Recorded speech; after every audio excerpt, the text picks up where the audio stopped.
No tengo nada que decir en particular. Cada vez que hablo, trato de hablar de mi vida, de mis experiencias, de dar ejemplos concretos, no de hablar de teoría, sobre la escritura de cine, el guión. Eso para mí me parece totalmente inútil. Si hay algo que podría ser útil a algunas personas, sería de hablar de cómo he hecho eso, cómo he escrito, cómo la película se ha hecho. Bueno, ejemplos. Y la cosa que me interesa mucho, que me ha interesado mucho en mi vida, ha sido de vivir en el siglo XX, que es el único siglo en la historia que ha inventado nuevos idiomas, lenguajes. En el siglo XIX podríamos hablar únicamente de literatura y de teatro. Después la radio, el disco, el cine, la televisión. Cada nueva técnica ha necesitado la invención de un nuevo lenguaje, de una nueva escritura, como se dice en francés, una nueva escritura. Y a mí siempre me ha parecido apasionante de experimentar esas nuevas escrituras. Y seguramente que hoy vamos a hablar un poco de eso y también va a depender mucho de las preguntas.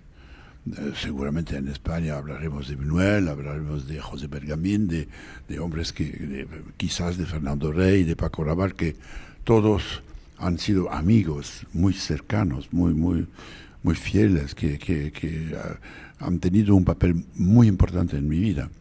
He trabajado con Luis 20 años y Bergamín he traducido un libro suyo, El clavo ardiendo en francés. Bueno, tengo una relación bastante particular con España. Soy del sur, nací en el sur de Francia y nunca he aprendido el castellano en la escuela, lo he aprendido en las tabernas, por las calles y trabajando con Luis.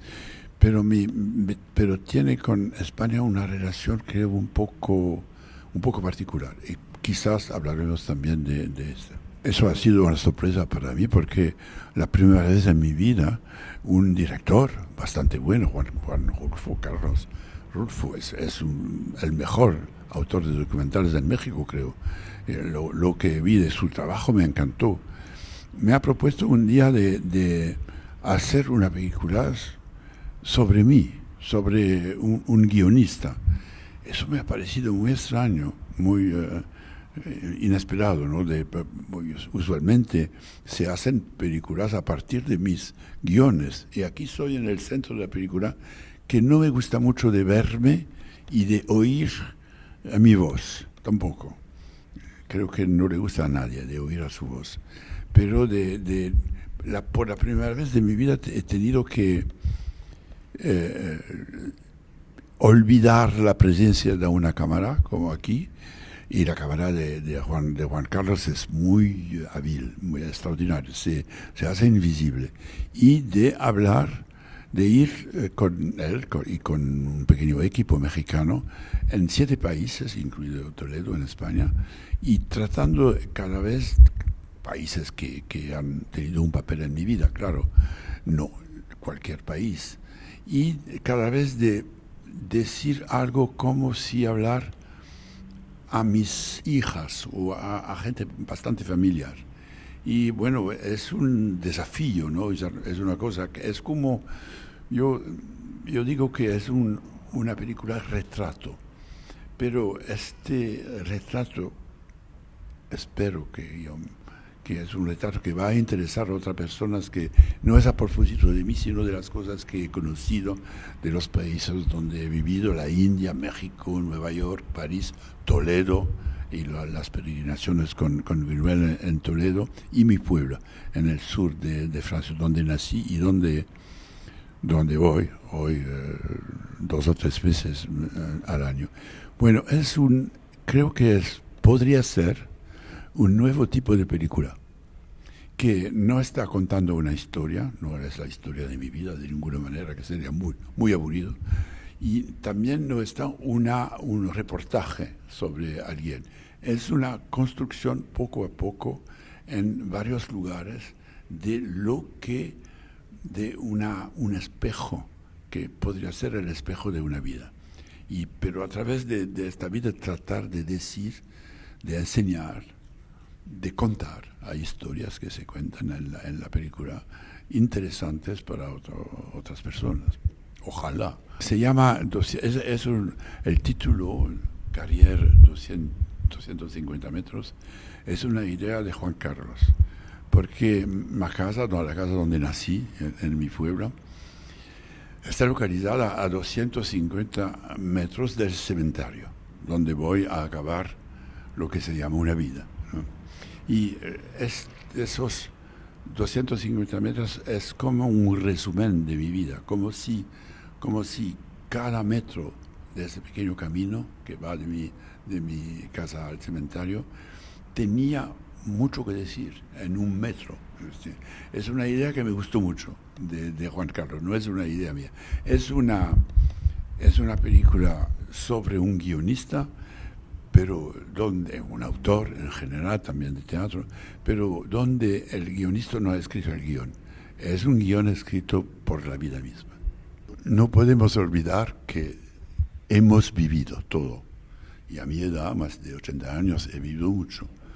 Pero el pasado también hay una posibilidad de ser presos por el pasado, de no poder librarse del pasado.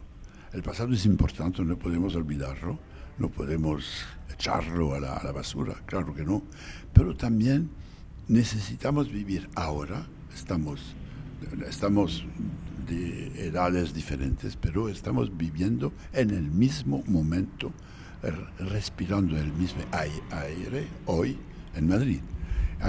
No debemos olvidar eso. Si yo te voy a hablar de mi pasado, no te interesa de ninguna manera. Hay que hablar de cosas más permanentes y también de no olvidar que quizás tendremos un futuro, quizás.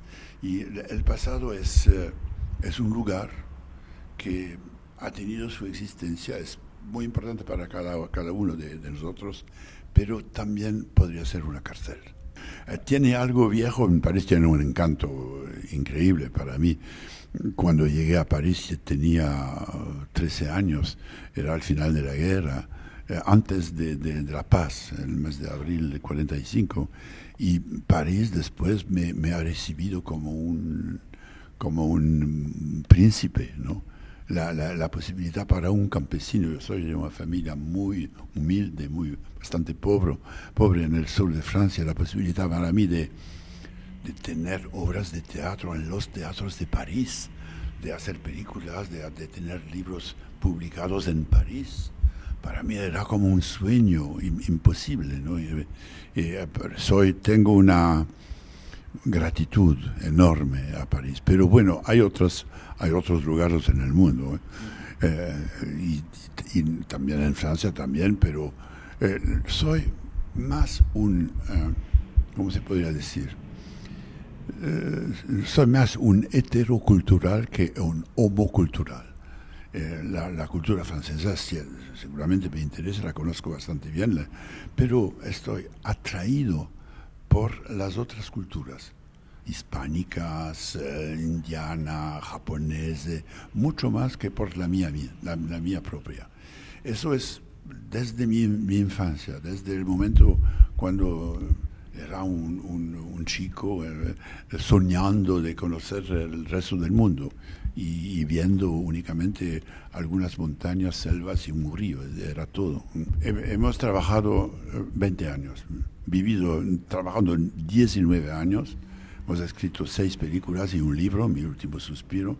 Eso quiere decir que hemos tenido una relación muy íntima, profesional, claro, para trabajar, pero también familiar.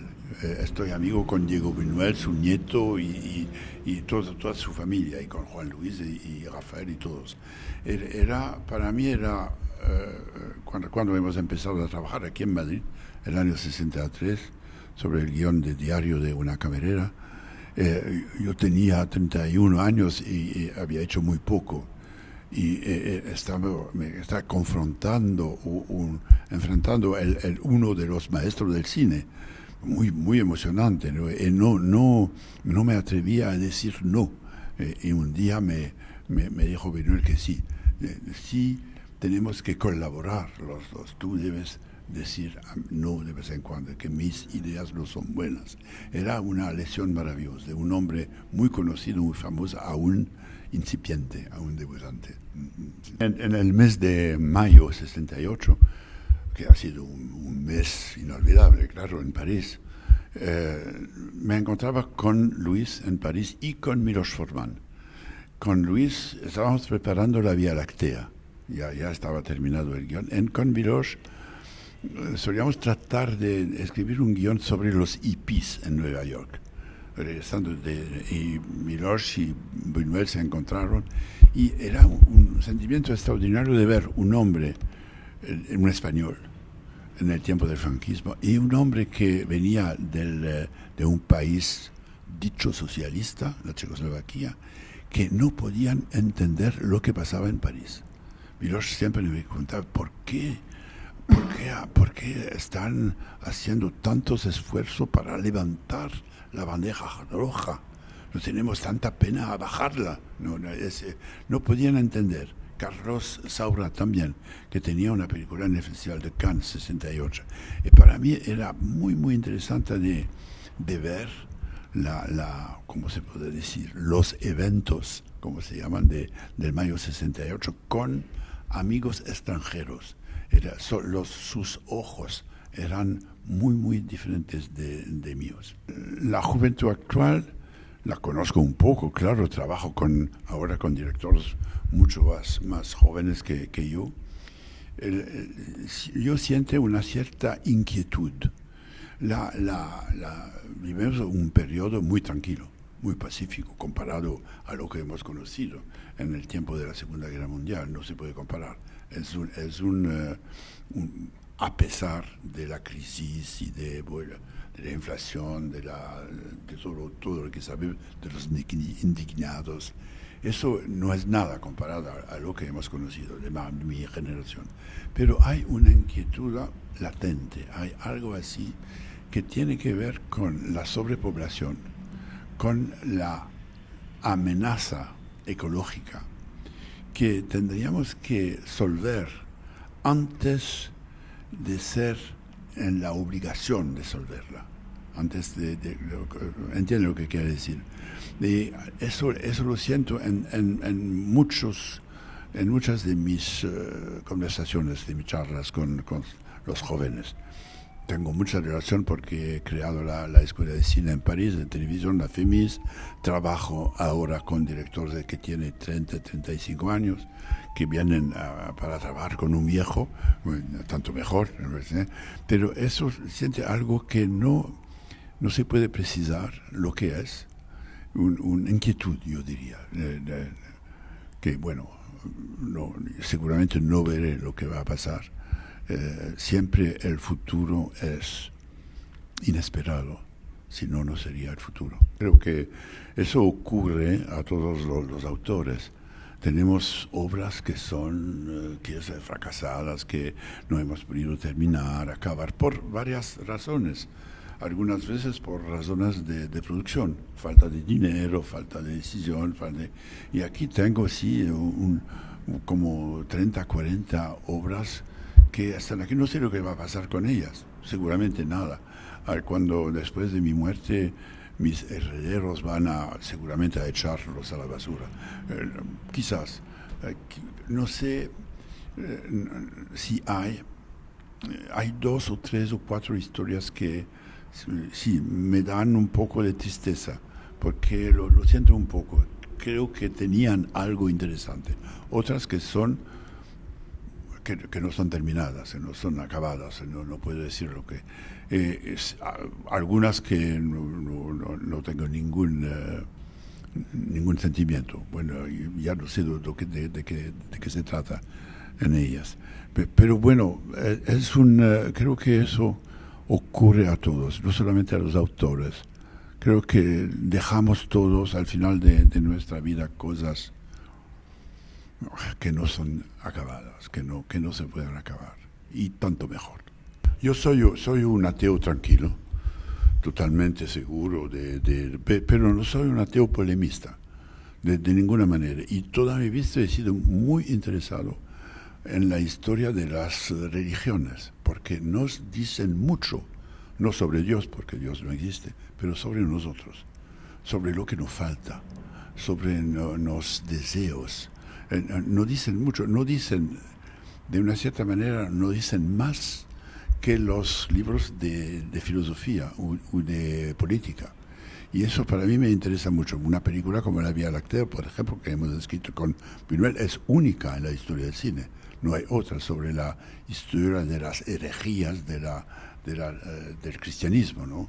Y eso tengo esa relación de interés siendo totalmente ateo.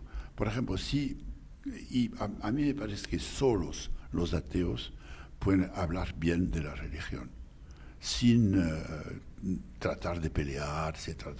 Por ejemplo, si quiero leer una historia completa del comunismo, no voy a leer un libro escrito por un comunista, sino para un hombre que no ha sido atraído por el comunismo. Me parece normal. La misma cosa es para mí. Me parece que el punto de vista religioso va de un extremo de la santidad a la barbarie total a otro extremo y abre de una cierta un poquito más sobre nosotros. No estoy hablando de teología de los dioses que no son. Los dioses son todos creaciones del hombre. Claro, eso se sabe. Pero a mí me parece que dicen mucho sobre nosotros.